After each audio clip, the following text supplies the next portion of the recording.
कोई भी नेता जाने से 100 बार सोचेगा कि दल बदलो कि नहीं बदलो, तो वो एक पूरे देश में गलत गया कि गरीब लोगों पे गोलियां बरसाई जा रही है, आदिवासियों के सीने में गोली दागी जा रही है।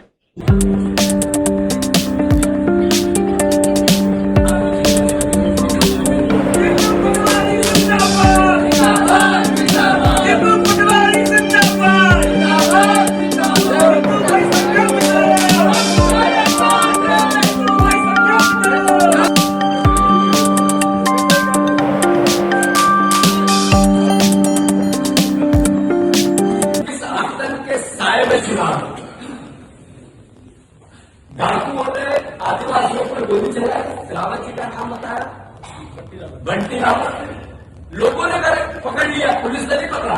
पुलिस तो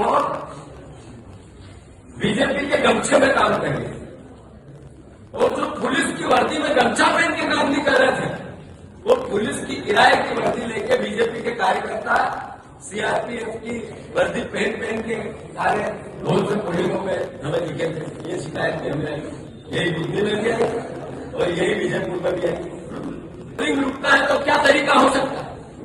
तो सीआरपीएफ की किराए पर वर्दी लाओ, अपने कार्यकर्ताओं को पहनाओ और जनता को भगाओ। ये हथकंडे भी बीजेपुर में अपनाएंगे। व्यक्ति कौन है? जब हमने खुद अपनी जानकारी निकाली तो पता पड़ा वो मडराई का डकैत बंटी रावत है। वहां के एसएचओ ने बताया कि पूर्व में डकैत है, उसके पास एक ही थाने में लगभग 15 केस थे। ऐसे डकैतों की आमद इस चुनाव में हुई और हमने ये पहले वादा कर दिया था कि इस चुनाव में डकैतों की आमद होगी। मैं भारतीय जनता पार्टी के कार्यकर्ता तो भारतीय जनता पार्टी के लिए काम कर रहे थे, लेकिन और एक कार्यकर्ताओं का बड़ा हुजूम था जो भारतीय जनता पार्टी के प्रत्याशियों के लिए काम कर रहा था, और वो खाकी वर्दीधारी है।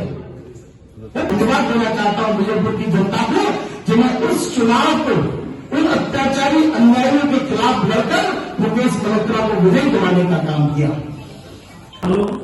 घर बैठ जाना कि आपके साथ अच्छा नहीं होगा, कि आपको हम 5 करोड़ रुपए की देंगे, जो आप चले ले लेना, 3 बार में देंगे या फार्म खींच लेना। मैंने आपको जवाब दिया था कि हमारी पार्टी बहुत बड़ी है और मुकेश मल्होत्रा बिकने वाला आदिवासी नहीं है, हम लोग शोहदान नहीं है। आदिवासियों पर गोली चली, जो डकैतों की सेवाएं ली गई, जैसे कांग्रेस पार्टी ने कहा, क्या कुछ घटनाक्रम संक्षेप में दर्शाओ?